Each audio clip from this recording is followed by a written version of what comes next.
I'm your number one fan. We all go a little mad sometimes. Whatever you do, don't fall asleep. What an excellent day for an exorcism. My mom and dad are gonna be... I see dead people. Hello. Hello. Welcome to Killer Cuties Podcast. And happy Tuesday. No, I was going to leave that one out. Oh God.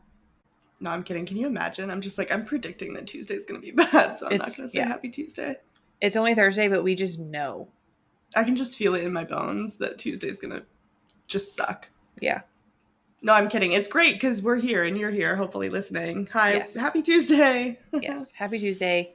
We're here today to talk about scary stories to tell in the dark. We are. But we've got a lot to talk about first. Yeah. I have some new movies for November, and then we have some news. New news. Just regular news. Yeah, just regular news. But I have new movies for November. So I'm going to start with that because there's only 3. That's all I could find. There might be like direct to streaming ones. And there's a couple like Running Man and the new Predators movie. But those weren't labeled as horror anywhere. They were like action or sci-fi. So like I didn't count them. Sorry. But those are also coming out if you want to go see them. Okay. For true blue horror movies in November, starting on November 7th, we have The Beldam. A struggling new mother fights a generations-old presence lurking within her family home, threatening her safety, her sanity, and the life of her infant child. Oh, that sounds like the Babadook. It kind of does, yeah. Just a mom and her kid fighting demons. Mm-hmm. A tale as old as time. Then on 11/14, we have the new movie directed by Oz Perkins, Keeper. A wife becomes isolated in a secluded cabin and has to fend off an unspeakable evil. This one looked interesting. I saw the trailer and I was intrigued. Okay. But me and Mr. Perkins have a hit or miss history together, so I don't know. Yeah. I don't know how I'm going to feel about it. We're going to find out. Finally, on 11/15, we have Indecipherable. A boy gets trapped in his house at night all alone as he starts losing himself in his thoughts and starts to understand the possibility of not being alone. Okay. Yeah. Pretty straightforward. Yeah, nothing too crazy in terms of basic log lines. But who's to say? Not us until we've seen them. Yeah. And maybe we will see them and talk about them. Yeah, stay tuned. Stay tuned to find out what November. You'll have to listen to November. Oops, gotcha. Let us know in the comments which one you'd like us to see and why it's Keeper. Just for science. Yeah. Okay, well, cool. Exciting. At least we got some. Mm-hmm. There were so many in October. We're getting fed, but just some crumbs. Nothing hearty. Yeah. Okay, well, it's also been a crazy week for Phantom of the Opera fans. For one, Playbill and Broadway World are going absolutely fucking crazy, posting full videos of cast rehearsals of the Phantom of the Opera tour, including an entire performance of Music of the Night by arguably the best Phantom in the entire world, Isaiah Bailey. Gerard Butler. Since Gerard Butler. Correct. I love Gerard Butler as Phantom. Everybody can suck my dick. I liked him. We also got a stunning rendition of Wishing You Were Somehow Here Again by Rachel Zegler. Yeah. And Andrew Lloyd Webber was just sort of like singing her praises because she was also in, what was it? Evita. Anyway, so people think that they're soft launching her as Christine in an upcoming potential new movie adaptation, which has like been like hemmed and hawed, and like supposedly there's like some sort of animation happening and or like anime or anyway. Then now Guillermo del Toro has come out and said that he wants to direct a remake of the original and the French adaptation of the original finished principal photography all in the last like couple weeks. Wow, big day for Phantom fans. Yeah, there's just so much happening in the world of Phantom. But like TLDR, probably the most exciting piece is maybe Rachel Rachel Zegler is Zegler. going to be Christine. She'd be really good. That girl could sing the entire script of the Bee Movie, and it would be the best thing I've ever heard. Yeah. She's very got good. herself a fucking voice, that's for sure.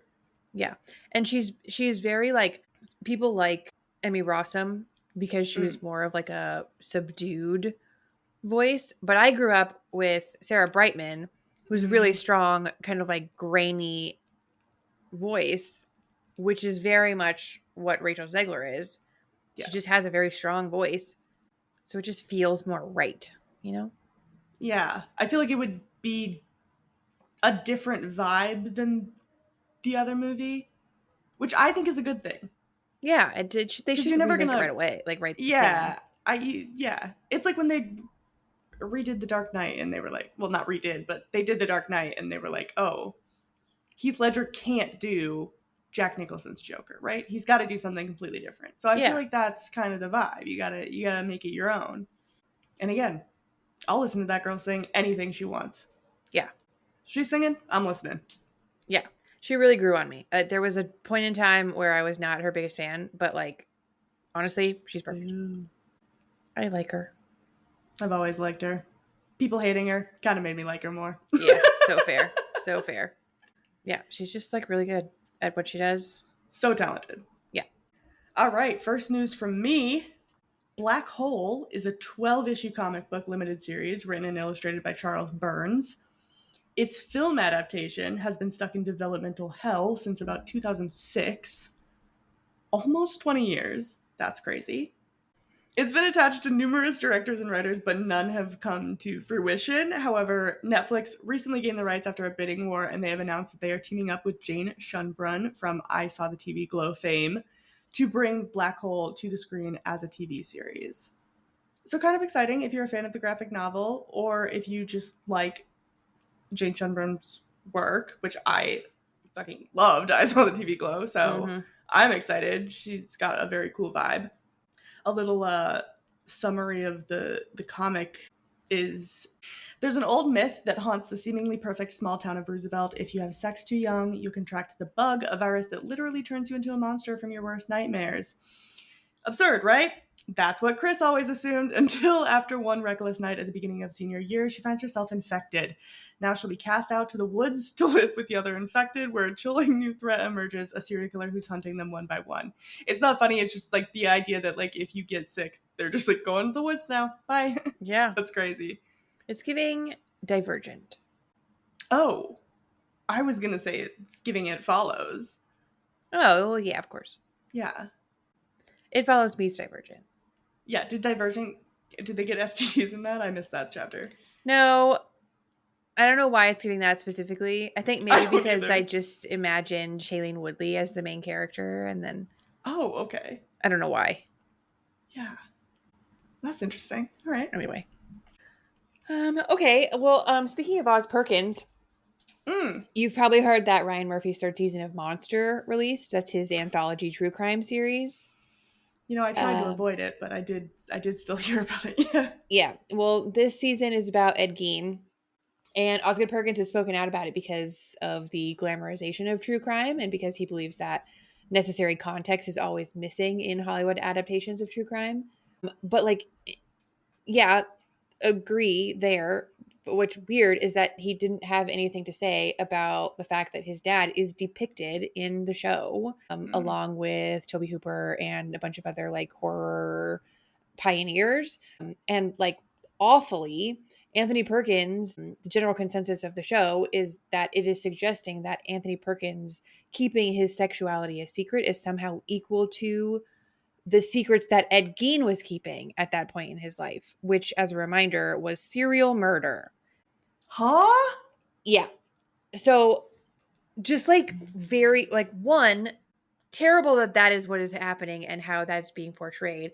Two, the fact that Osgood Perkins took the time to say something about it, but not call that out was just like a weird vibe.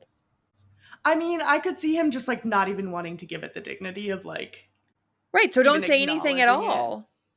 Yeah, but if he keeps getting asked about it, which you know that they're going to keep hounding him on it. Hounding him, yeah. Wow. I mean, I've said it once. I've said it a million times. Ryan Murphy needs to be stopped. Yeah. Enough. I respected him through Glee. That's crazy. And a couple of American Horror Stories were good. I think he nailed 3 seasons of that show, and then after that, yeah, he should have never made another thing in his life. Yeah. No, I meant a couple, literally, like 2. Yeah. So, yes. Oh, the 3rd season. It's good.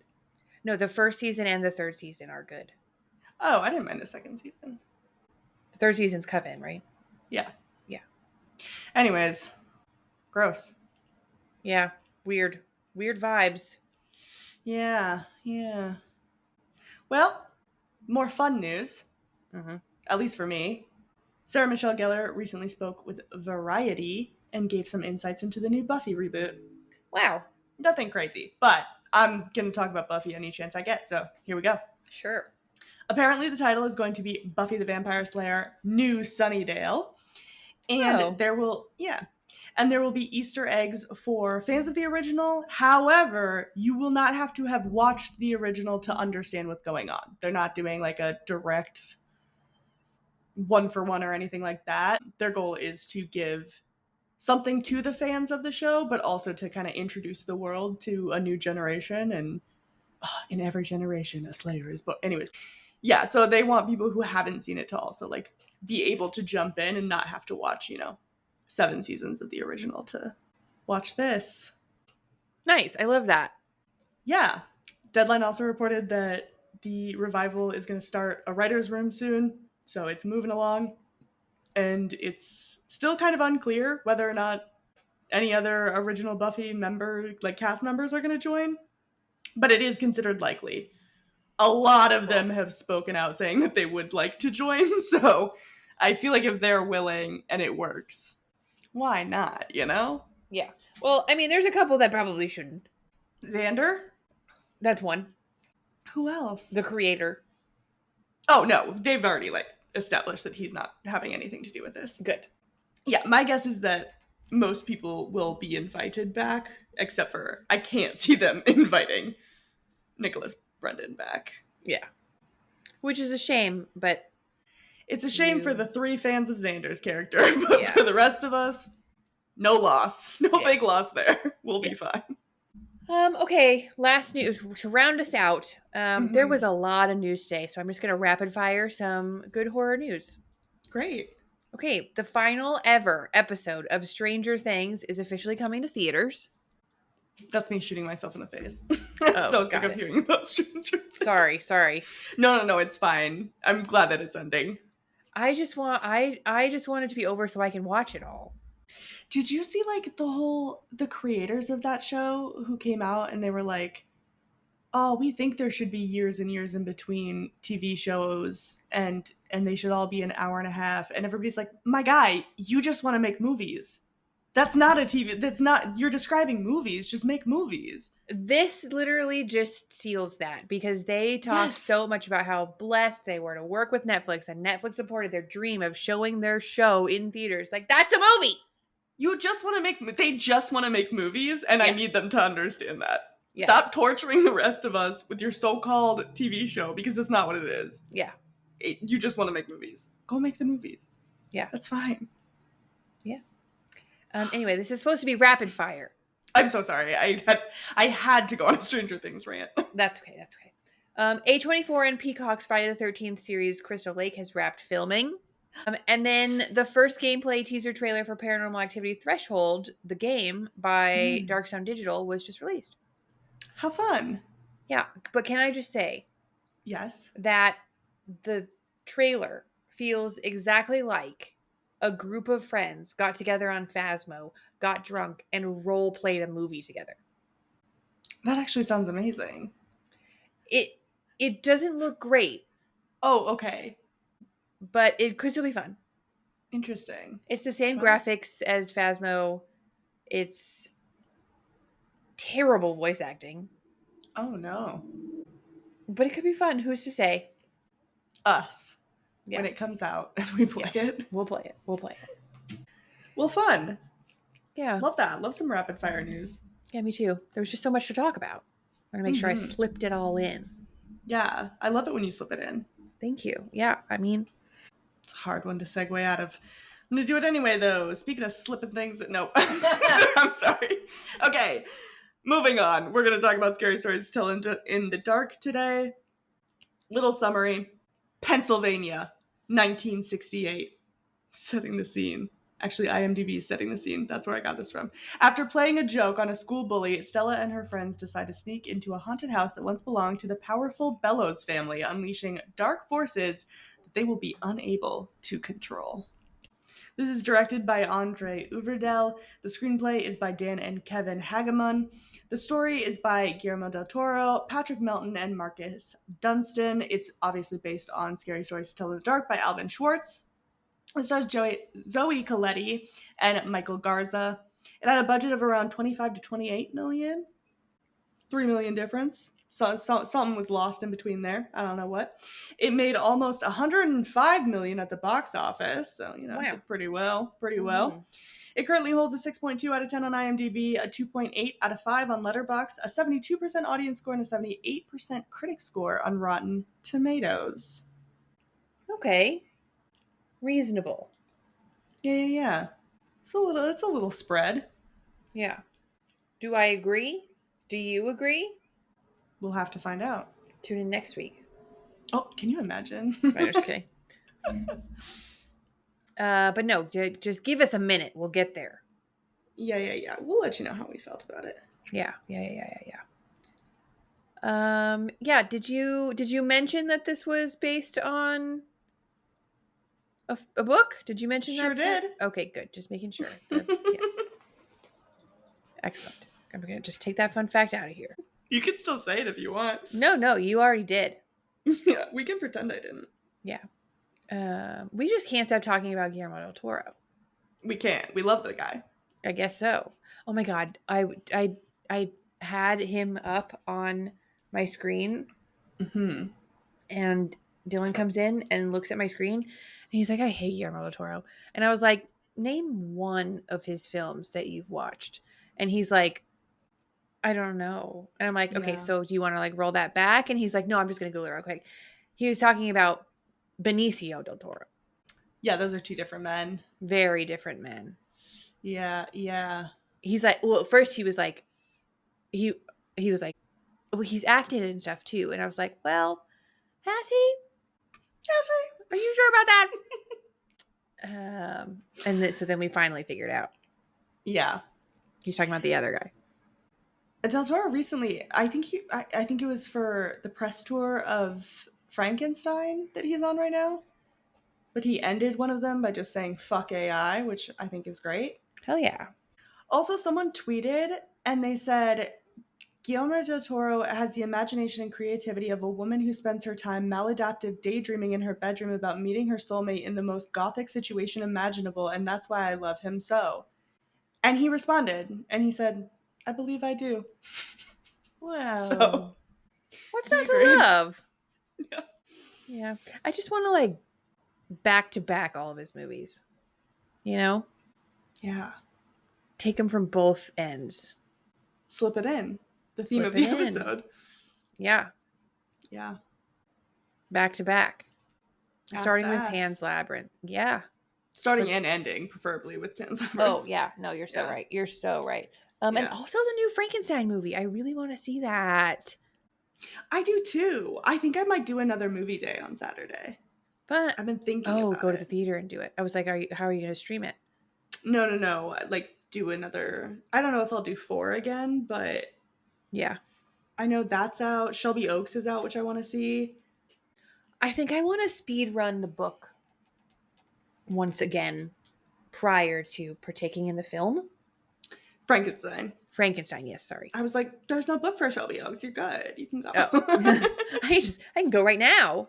You can go right now if you want. Cut the camera. We're going. We're headed to the theater. Yeah. Shelby Oaks is the one that's produced by Mike Flanagan, though. Oh, yeah. I do like him. And he found the guy. This is just about a different movie now. But I just saw the director was doing an interview about Shelby Oaks. And he said that he met Mike Flanagan because he made a YouTube video talking about Oculus, which is a Mike Flanagan movie, and like how much he loved it. And Mike Flanagan saw it and reached out to him, and they just started chatting. And then like eventually he was like talking about like his writing and stuff, and Mike Flanagan was like, "Oh, I'd love to like see some of your work if you're willing to." And he showed him the script for Shelby Oaks, and Mike Flanagan was like, "Any way I can help, I want to help."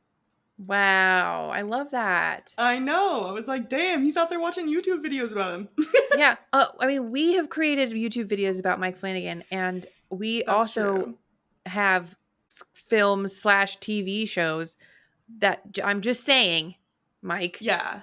Mr. Mike, please watch our YouTube video and reach out to us. Anyways, back to this movie. No, wait, before we go. Great. There's someone at my place of employment that is a huge horror fan, like always has their office decorated with horror movies and stuff, and has not seen Haunting of Hill House. Why? So I got to recommend it to them, and they're keeping me updated. Yeah. I can't wait. It's literally the best thing I've ever done is be able to recommend that to somebody who's a horror fan, because that's like snorting a line. That's just the rush. Yes. Yeah. I cannot wait. Imagine they hate it. Then you know you don't I fuck can't with them. imagine. I can't imagine. No. Anyone hating that show. Ugh. Gross. Seriously. All right. Scary stories. To tell in the dark. Track. Yeah. You can't tell them any other time. They have to be in the dark. It has to be in the dark. In April 2020, it was officially announced that a sequel for this movie was in development.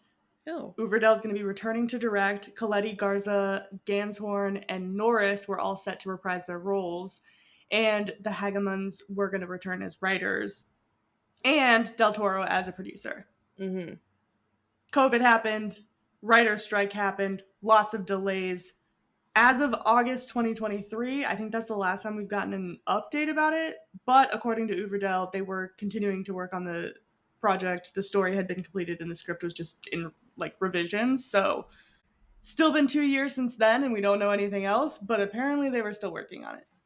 Interesting. Yeah, but the kids are like in their 20s now. So yeah, it's got to be like a time jump. Well, but also COVID was happening by April 2020. So yeah, I think it was just like that's when it got greenlit. And so obviously like they couldn't really start fully diving into it. Yeah. Everything was kind of shut down, so. Well, shoot, darn. Yeah. The goal, the inspo, so CBS Films acquired the rights to the series in 2015. Mm-hmm. Wait, this is confusing because what you just told me was that in 2020 the sequel was announced, but in 2020 also it was announced that Guillermo del Toro would co-write and produce the first film. In 2020? Yeah. So which is it? Well, this movie came out in 2019, so yeah, weird. So he wasn't working on this movie in 2020. Yeah, my facts aren't straight, but anyway. Yeah, maybe just a typo. Yeah, I guess so. Anyway, Del Toro decided he was the one who framed the joint narrative where, you know, it's the kids telling the stories from the book and those stories are happening to them. Mm-hmm. And he promised that he would not shy away from the horror of it all. He did want to create a film for younger viewers, and now it's described by several outlets as essential to fostering the next generation of horror fans. That's specifically from a Hollywood Reporter. But it is critically acclaimed to be that like the gateway horror movie. Yeah. Would you agree? I mean, it's from a children's book. Yeah, I think it would be like a good gateway horror. I think if I saw this as a kid, I'd probably be too scary for me, but I also was a little wimp, so. I mean, I'm not showing this to my 6-year-old. No. That's for sure.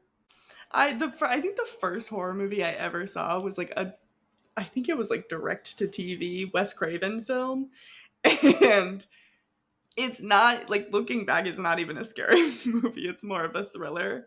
Nightmares for weeks. I was so scared my husband was gonna kill me, Katie. Like, you have no idea. Oh my god. I can't even think of the first, like, a horror movie that I watched as a kid. No, literally the first one I can think of, I was like probably 22 years old, or maybe 20 years old, somewhere between 20 and 22, and it was Silent Hill, and it scared the fucking shit out of me. I had not watched a scary movie until then. Never even like at sleepovers with your friends? Wasn't allowed to have sleepovers with my friends. Oh, not even at hangouts with your friends? Nope. You didn't have friends, or? Yeah, well, yeah. Thanks. No, don't. I was kidding. It was supposed to be a joke. Interesting. Yeah, I watched The Ring at a very young age. I watched Saw at a young age. You'll never know the irreparable damage of being in, 5th, 6th grade and watching Saw for the first time at a sleepover. That's crazy. It made me into the person I am today. Actually kind of explains a lot about who I am. My kid loves spooky, scary stuff. I love that. She's gonna be that girl, definitely. Yeah. Like, hey, do you want to watch this scary movie at like a sleepover? Explicitly after I told her no, just because I told her no. Your daughter's pretty cool. Yeah. Well, in this one, it's obviously based on the book. There's a lot. It's like a collection of, I don't know who hasn't read Scary Stories to Tell in the Dark. If you haven't, pick up a copy, man. My God. Seriously. But if you haven't, it's basically just a collection of short stories. A lot of them are taken from prior stories or legends or, campfire tales, kind of. Folklore. Yeah. So some of the stories that you can see in the book, but they don't have their own segment in the movie, are The Cat's Paw, The Attic, and The Wendigo. A fun little nod to the stories in there without fully going into all of them. Yeah, cute. This has literally nothing to do with what you just said. Great. But it's an interesting fun fact that I'm not quite sure is a fun fact, but I'd like your take on it. Great. In almost every frame of the film, the color orange and or yellow is visible. Would it be impossible for it to not be, right? For yellow or orange to not be in a scene? Yeah. Like, why would that be impossible? There's gotta be some orange or yellow in every scene. Haven't you ever seen Twilight? It's green all the way through. Well, first of all, it's blue, not green. It looks kind of grainy. It's blue, but like there's still yellow in it. No, there's yellow and orange isn't in every frame of every movie ever. Well, then why is it, if that's even more of a reason, why is it a fun fact? Because they purposely put those colors in every scene. It was on purpose? Well, you would think so. I don't know. That was just like a weird, like, I'm just sitting right here. I can see yellow and orange right now. Anywhere I turn my head, I can see yellow or orange. Even up, like that's, the light is casting yellow and orange. Skin tones are often yellow or orange. I feel like I'm just thinking of like examples of color that we've seen in movies more recently. Like we talked about It's What's Inside. There were full scenes that there was just red or just blue or just green. You know what I mean? I guess. Or Suspiria. Yeah. I don't know. Just weird It kind of reminds me of in Easy A, the director put oranges in like every scene. And they were like, why'd you do that? And he was like, I don't know. I just thought I should like put something in every scene. It's like a fun little like quirk. I did not know that about Easy A. Yeah. That's fun. So maybe they did the same thing. They were like, oh, it'd be fun. Just throw a little bit of yellow and orange and everything. Yeah. Well, it did make me want to go back and watch it again. Be like, wow, I really don't see any yellow or orange in this scene. Yeah. I'm sorry that caused you such distress. That's okay. I've been thinking about it ever since I read that. Like, yeah. Is that even a fact? Is it even fun? I feel like the IMDb fun facts of a lot of movies are filled with facts that I don't find fun. Yeah. I deleted more than I took. I'll tell you that much. Yeah. Well, more about the actual like stories that are taken from the book. I'm just going to go right back to the point I was talking about. Some of the monsters seen in the film are from like different stories, or they like combined some of them. The jangly man that comes to the jail that they're at is a mix of two stories called Footsteps and then Mitai Doti Walker. So like that's kind of like a mix of two stories from the original book. And then the corpse who's looking for her toe is also from a story about a haunted house. So like not like perfectly intertwined in it, but I feel like they just kind of try to like weave in the stories and make them fit how they could, obviously. Yeah. Be kind of fun. The monsters that do have their own stories in the book. The spiders, that's like a whole story. The pale lady in the hospital, and Harold, the scarecrow. Yeah. Jangly man. That was all. Just liked, disliked. He was in it. No, I forgot what I was going to say. I don't know where I was going with that. Was it maybe about the person who played the jangly man?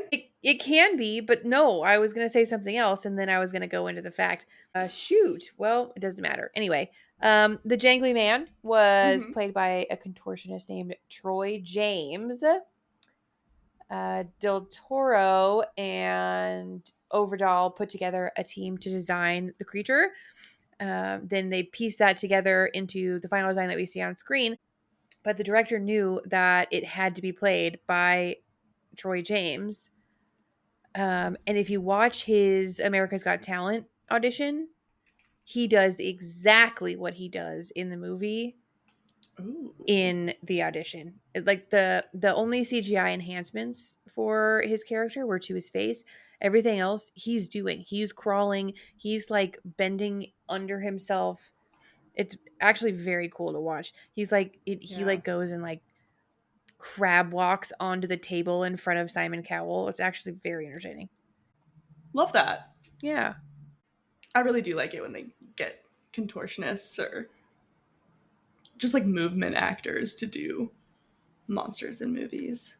Yeah. And they did put a lot of emphasis in practical. They did put a lot of emphasis in practical in this film, which is nice. Practical, like people performing the actors or the monsters. Yeah. Which I do feel like is very Del Toro. We like just talked about that in Crimson Peak where they just use CGI to kind of enhance the actors, but he always wanted something physical there for the actors to interact with. Yeah.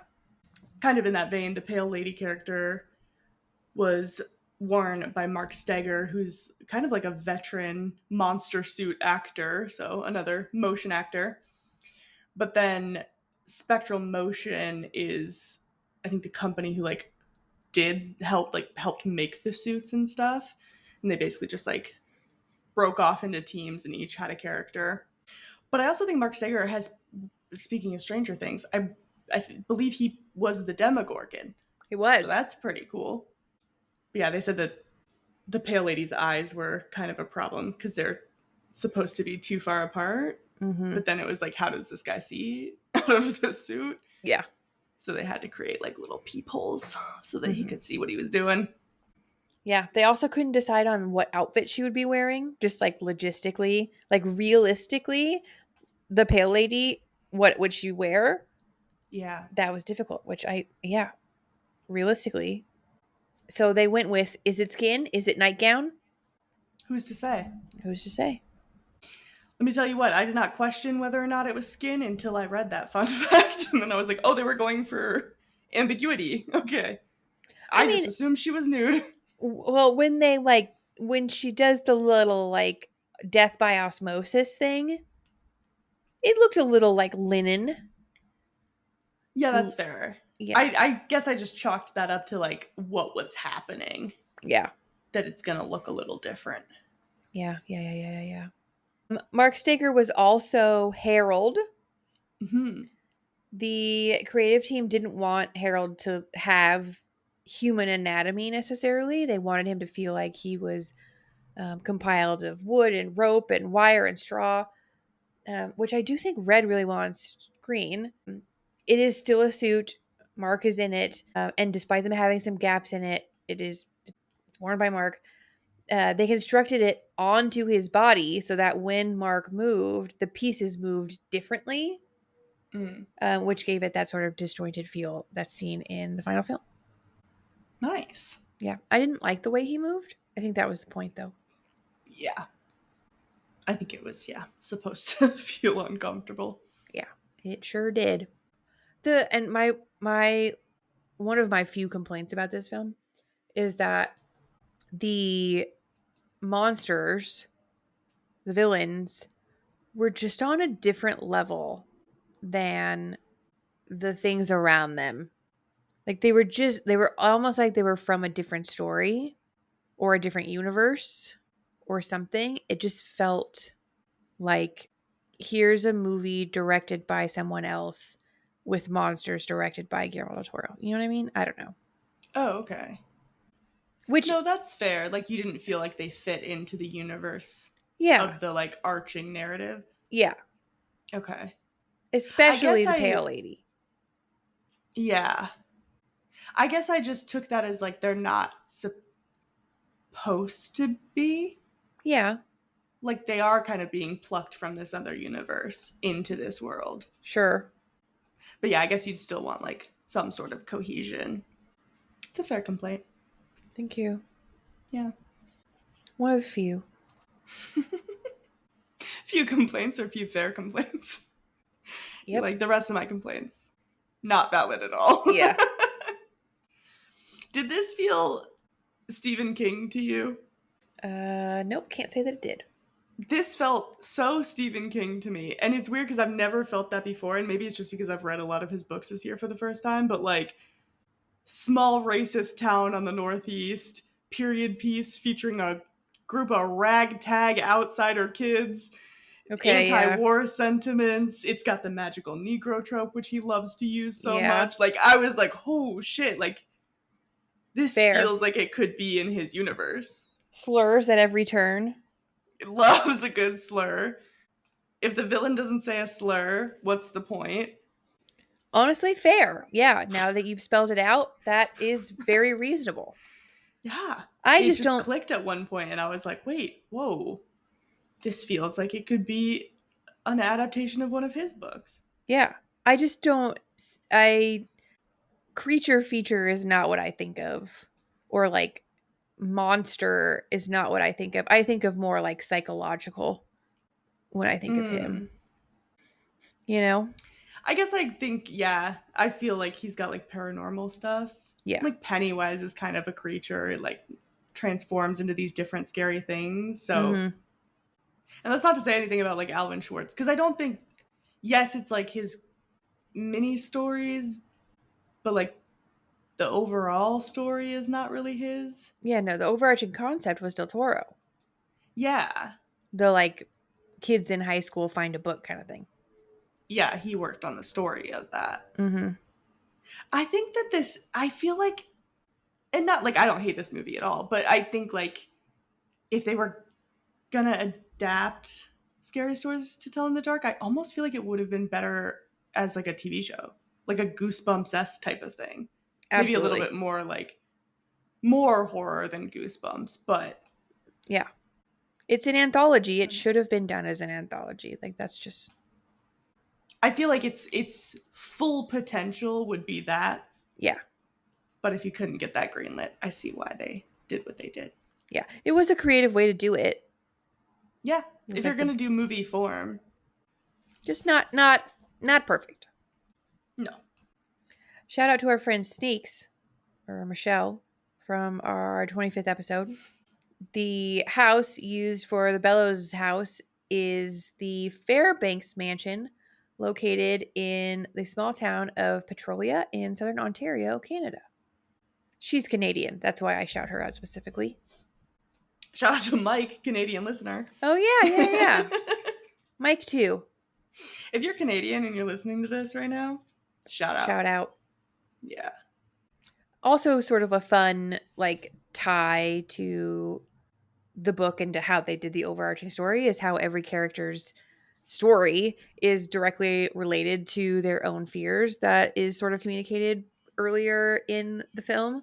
So like Tommy hates the Scarecrow, and then it ends up killing him. Augie is talking about, what's in the food that we're eating, and then he's the one that ends up eating the toe. Ruth panics with the spider web when they're going into the basement or whatever, and then she's the one that gets the spider bite. Terrible. Chuck mentions his nightmares about the Red Room, and that came true in the hospital. Ramon feels like a coward for avoiding Vietnam, and then the monster comes and calls him a coward. That one's a little too on the nose, but the other ones. And then Stella seems to relate to Sarah as she feels like she doesn't belong. And then in her story, she just takes Sarah's place. Yeah. Some of them are a little too on the nose, but for the most part, I thought that was fun. Yeah. I do like that they kind of related that back. Gave you little clues as to how they were going to go. Yeah. Also, this has nothing to do with that except for the whole draft dodger thing. Ramon is a draft dodger and everybody hates him for it, which is kind of crazy. I'm not going to hold you up. I don't want to say that'd be me, but I am saying I'm not getting drafted. So yeah. I can't hate a draft dodger because if I was drafted, I'd be dodging. Yeah. I'm probably dodging. Anyways. But there's a law, because he says that he was avoiding the draft because his brother died and like his body was shipped back to them and it scarred him. Yeah. But there's laws saying that if there's two brothers and one of them dies, the other can't be drafted. Oh, interesting. Yeah, it's literally the entire premise of Saving Private Ryan. But I don't. Yeah, because in that. Oh, sorry. Have you not seen that? No. But that's why they need to save Private Ryan. It's in the first 5 minutes of the movie. So okay. Not really a spoiler. He's one of 5, and all 4 of his brothers have died, and so they have to go get him because they're like, "This is fucked. We can't have." Yeah, Jesus. Which is a real thing. That's how the law was created. Was because there were, I want to say it was 5 brothers, and they were all in a submarine together and all died. Oh shit! And so they were like, we have to have some sort of prevention of this happening. Mm-hmm. And so that's supposed to be a thing. And I believe it was even amended in Vietnam to be where even if you weren't the sole brother left, you couldn't be drafted. So if there were 3 brothers and one of them died, the other 2 were good. Oh. So it's a sacrifice. I'm just saying, I don't think Ramon should have got drafted in the first place. Yeah. I think even more valid draft dodging. I think that this story is what inspired them to make that rule. Yeah. Yeah, absolutely. Yeah. After World War II, they were like, I'm sensing a Guillermo del Toro movie in the future. That's going to make me want to change this. Yeah. Also, I forget that Vietnam was after World War II. You think we would have learned our lesson? Vietnam was after World War II. Yeah, I forget. There's people alive still that were in Vietnam. Yeah. That was in the 70s. Not 60s, even that 70s? Long ago. Yeah. Anyway, somebody who knows a lot about American drafts, please let me know if I just caught a goof or not. Yeah. But, I believe you. I know it's a thing. Yeah, Killer Cutie's exclusive fun fact. Killer Cutie's exclusive goof. Ramon shouldn't have been drafted in the first place. Yeah. I'll be honest, I didn't look at the goofs for this movie, so maybe that's already in there. But if it's not, you should add it. I did that one with the whales in Weapons. Yeah. That never even got published. It's a fucking crime. It's not in there. Oh, crazy. I just searched for draft in the goofs and nothing came up. Exclusive. That's crazy. We don't get those often, but that's just for you listeners. You're welcome. Good. Yeah, you're so welcome. Shout out to Matt Damon in Saving Private Ryan. He's in Saving Private Ryan? Matt Damon is Private Ryan. I thought it was Tom Hanks. No, Tom Hanks is the main. He's trying to save Private Ryan. Oh. Yeah. Wow, you learn something new every day. Yeah, I don't like war movies. Pretty good movie, not gonna lie. Really? Yeah. Iowa mention. Anyway, should we rate this movie? Yeah, let's do it. We need to wrap this up. Yeah. Otherwise, we might go on another rant about a movie that's not this one. Yeah, a war movie that's not this one. Yeah. Why are we talking about war movies? War is the central theme in this movie. A tangent theme for one character. How scary did you think it was? I gave it a 0.5 out of 5. Yeah. I watched this movie in 2019. I think I was past the point of being scared by a PG-13 movie. Yeah. Well, that's not fair, because Sinister still scared me when it first came out. Well, it didn't scare me, but it was scarier than this. I don't know. It's just the vibe. It's an entry horror, like they said, you know? It's a gateway. Yeah. Yeah. What about you? Well, yeah. Well, for a movie with the word scary in the title, it was a little disappointing. But it is a PG-13 movie. It's YA adjacent, so I wasn't expecting too much. I did still give it a 1 though, specifically for the like scared acting. Oh, okay. I felt like they did a really good job acting scared in this one. Yeah. Overall, the acting was questionable, but when they were supposed to be scared, it was pretty good. Sometimes that's all you need in a horror movie. Yeah, that's what. Yeah. How sexy did you think this movie was? I feel weird even asking that for this one. If I'm being honest. It's not. Yeah. I mean, it is a book adaptation. Okay. Yeah. It is sort of anthological, which could be sexy. It does also have some compelling villains. Great. Yeah. Yeah. So I did give it a 1 Okay. for like those reasons. Right. But like outside of that, it's not. Yeah. You? I give it a 0.5. Yeah. Yeah. Anthologies and book adaptations those don't really factor into my sexy scores. Yeah. I can see how they would for you. Thank you. And then the villains didn't do it for me, but I get the vibe. They were cool villains. Yeah. Sexy? Not for me. Okay. How fucked up did you think it was? I give it a 1. Yeah. Mainly just for the spiders. I'm not a spider girl. I don't want them coming out of my face. And also, it was like half of a point for that, and then half of a point for him eating the toe. I don't know why that just like is gross. That's just gross. Well, I don't know. And he didn't really even eat it. He like sucked it. He like bit down. Like you could hear him biting down on it and then pulling it out, and that's kind of what got me. Also, the stew in general didn't look that appetizing, so sorry to whoever cooked the toe stew. What did you give it? I also gave it a 1 just for like originality. Okay. The death by osmosis we hadn't seen before. The hay thing was unique and really uncomfortable. The spiders thing, like I'm not afraid of spiders, but like I was really excited for that zit to pop. Like I was like really looking forward to like it to be a zit popping, and then it was just not that. No. And she was very convincing in that scene. I did not like her reaction to that happening. So yeah, I gave it a 1. Yeah, that's fair. All right, overall, what did you think of the film adaptation of Scary Stories to Tell in the Dark? Yeah, thank you so much for asking. That is why we're here. This was fine. A little better than fine, even. The acting was patchy. The dialogue was very not good. Yeah. It was very bad. I mentioned this already. The monsters felt like on another, or at least like a different level than the rest of the film. It just didn't feel like cohesive, which maybe that's the point. But I don't know. It just didn't land for me. They felt like they were out of place. I do think it was a creative attempt at putting all of those stories into one. And like I said, I really did enjoy the villains. I liked them all. I liked the villains. Yeah. So I gave it a 3. Correct. Thank you. I'm so glad we agree. Yeah, we do. I also gave it a 3. Yeah, I think it's like a cute movie. It's a cute Halloween movie. I do think it could be like a gateway horror movie for like a tween, you know? Yeah. If I was 13, this movie would go crazy. Yeah. Yeah. That red room scene? Ooh. Would traumatize me. I'd be talking about that in third period. You better believe. Yeah. I don't even remember how school works.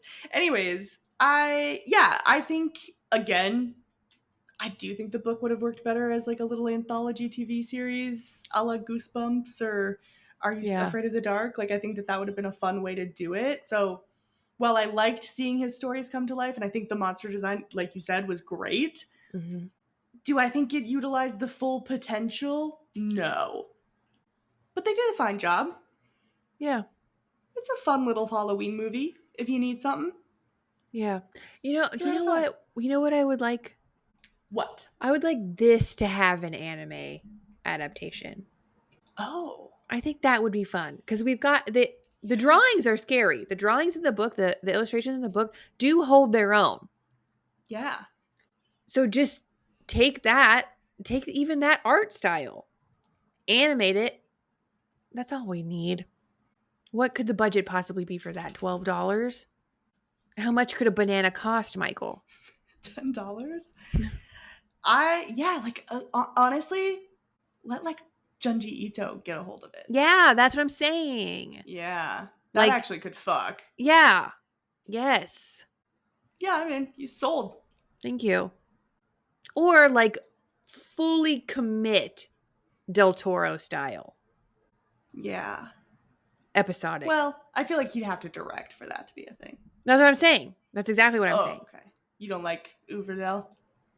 Well, no. It needed to either be him or Del Toro. I'm preferring Del Toro in this instance because what I liked about it was his influence. Yeah, I think that's fair. The monsters definitely suit Del Toro's style a little bit better. Well, I mean, that's not fair. I've only seen one other movie from Uverdell, so I don't think it's fair to like say I know fully what his style is. Well, you can say it's Del Toro's style without saying it's not Uverdell style.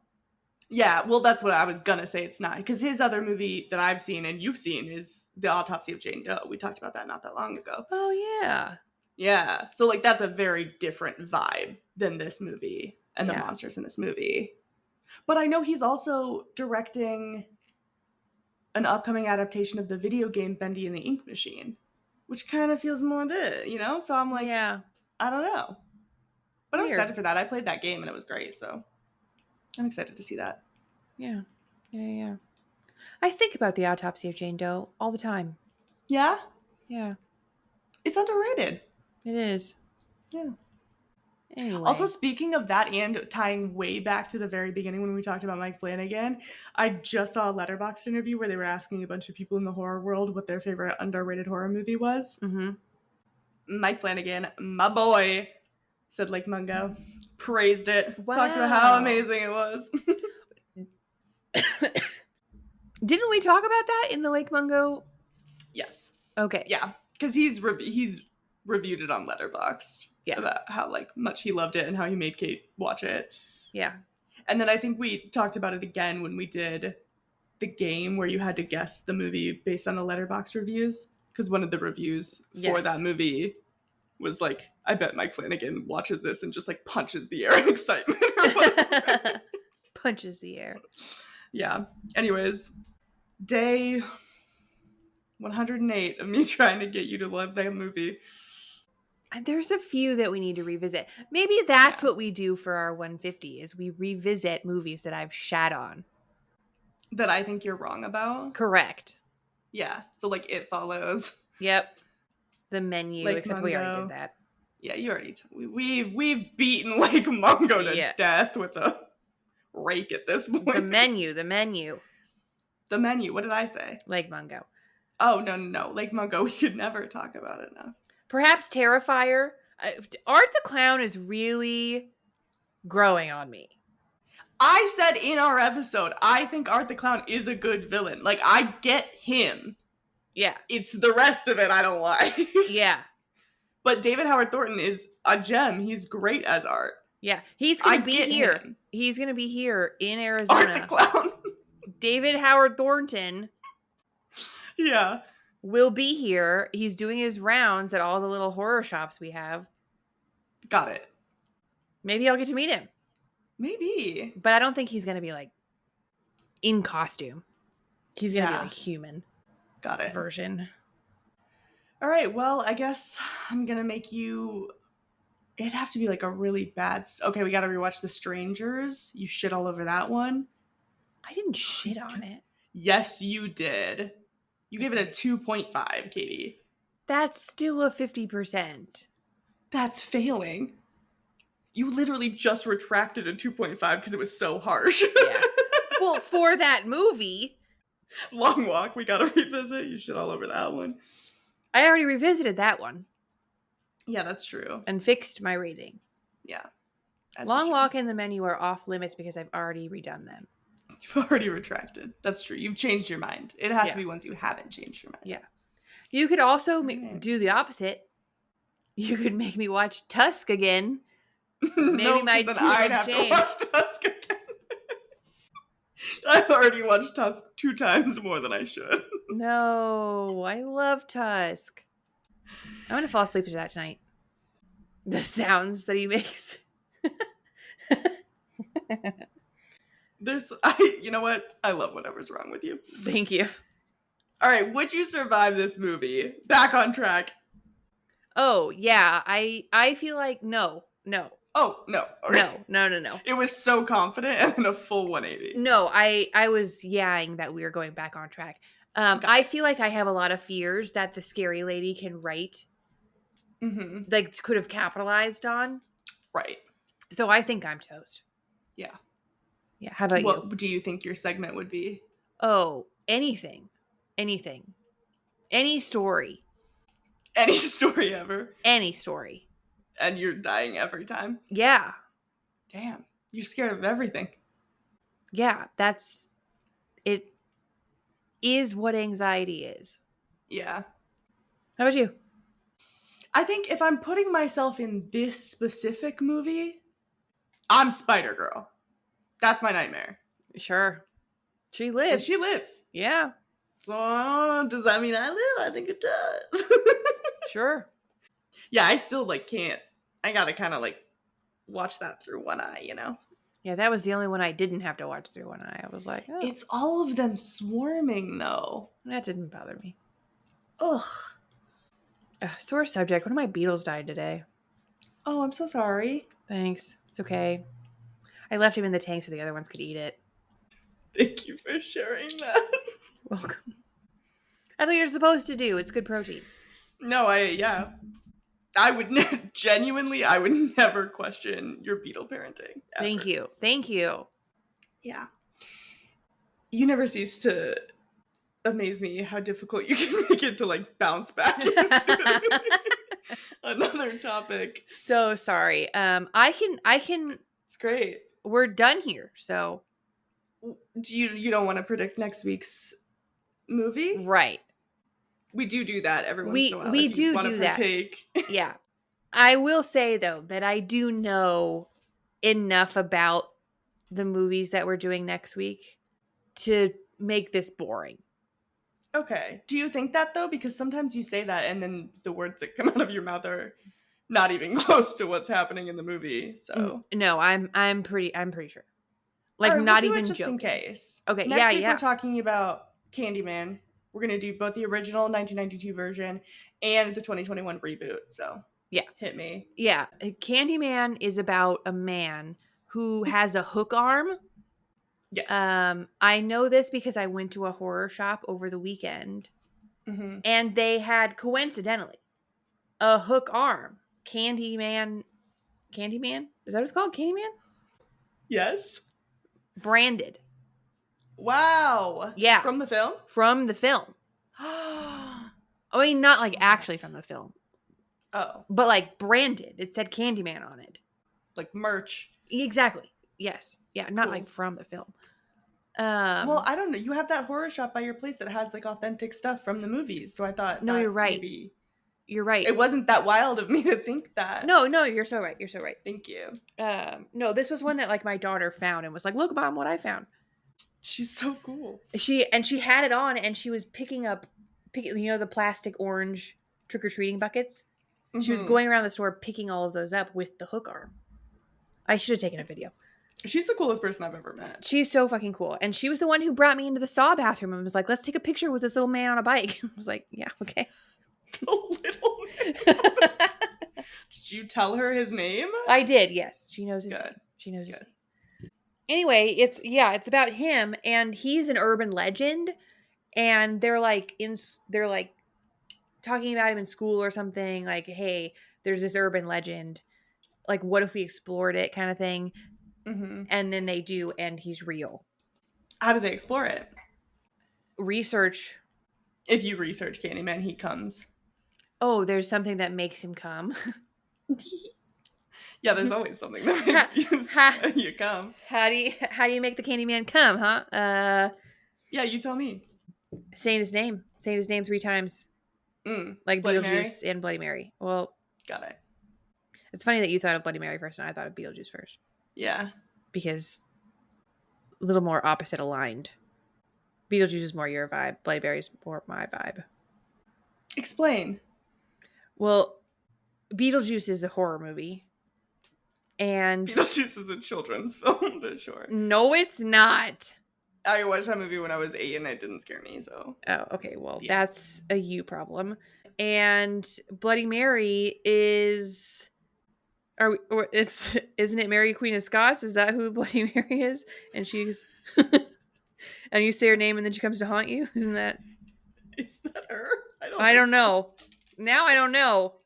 I think she's just her own thing. I don't think she's Mary Queen of Scots. Oh. Okay, cool. Yeah. That reminds me of... Did we talk about this on the podcast already? Sorry if we already told you this. The other day I was like excited about a book I was reading and it just really caught me off guard that it wasn't what I thought it was going to be. Because in the synopsis of the book, it says, brought to you by the author who wrote The Clockwork Universe. And I'm like, oh yeah, Clockwork Orange, this is going to be fucking freaky. And then it's a nonfiction story about dinosaurs, which was great. I gave it a 4.5 out of 5. But I was expecting something else. Well, it turns out the Clockwork Universe is not the Clockwork Orange. Those are two different things. Yeah. Yeah. Anyway. Once again, sorry that happened to you. I don't know. Yeah, what to say. That was weird. But I mean, honestly, great book. Still, regardless. It was literally a nonfiction about the people who discovered fossils. It was very cool. Sounds incredible. Yeah. All right, cool. Well, you said that in high school they learn about the Candyman and then they summon him? Yeah, and they summon him and they say his name. Great. And then do they live? Does Candyman live? Wait, What maybe happens? they sing that song from Willy Wonka and the Chocolate Factory. Yeah. And that's how he comes. Much more likely. Yeah. Mm-hmm. And then what was your question? How does it end? Oh, I mean, it's a slasher, so there's a final girl. Got it. There's a final girl. Everybody else dies, but the final girl is able to escape. I don't think Candyman is killed because I know for a fact there are more than one of them. A Candyman 2, perhaps. There are sequels, yes. 2 Candy 2 Man. 2 Candy 2 Man. Mm-hmm. Yeah. Yeah. Great. Yeah. Do you know who plays Candyman? Yeah, I do. You just don't know his name. No. But you know him. Yeah.